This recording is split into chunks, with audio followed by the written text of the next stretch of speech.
Imagina que tu chakra de 1 hectárea puedas fumigar en 15 minutos. Atiruach chumana chuauhei panay.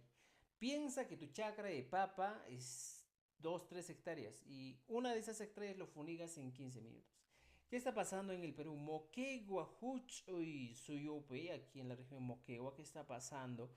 Agricultores ya en la municipalidad de San Antonio están poniendo en uso la tecnología. Drones que actualmente están trabajando, están cumpliendo la función de fumigar chacras, cultivos de frutales. Importante el dato porque Yachanaki Keita, Han o chagrata, ya de 1 hectárea, a veces hay que ponche y pita funiganki. Jorge hectárea te sapelegi hasta isque ponche, jorge ponche y ma funiganki.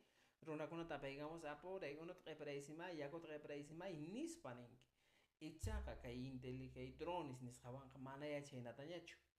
Aswampas chay proyecto trabajonan yachachishanku runakunata kay dronkuna allinta manejanankupak hinaspa chaywan chakrata funikanqa.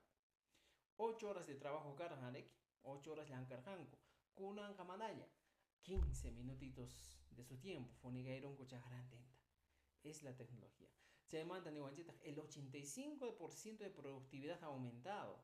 Manaya kunanga wasananaewan, chakinanaewan, y mananaewan ya chukanki. Asuampas, tiakuspa kawanki, imainatas kay dron, chakrakita, hampiskanta. Ema manarin, onkoykuna aykunaputinqa dron yatani kacharparin hampiramunampa. Chaymi wawqiypanay, el uso de la tecnología en este siglo XXI debe ser muy importante en diferentes campos, no solo en la agricultura, no solo en educación, en ingeniería. Si te das cuenta, hasta en medicina. Y en este caso, nuestros amigos del campo, campo pilan, alpayan, tecnología daña con amponchagona, utilización coca y chagranco pilan, canancopa. Chemi wawqiypanay, kay willakuykuna tupananchiskama.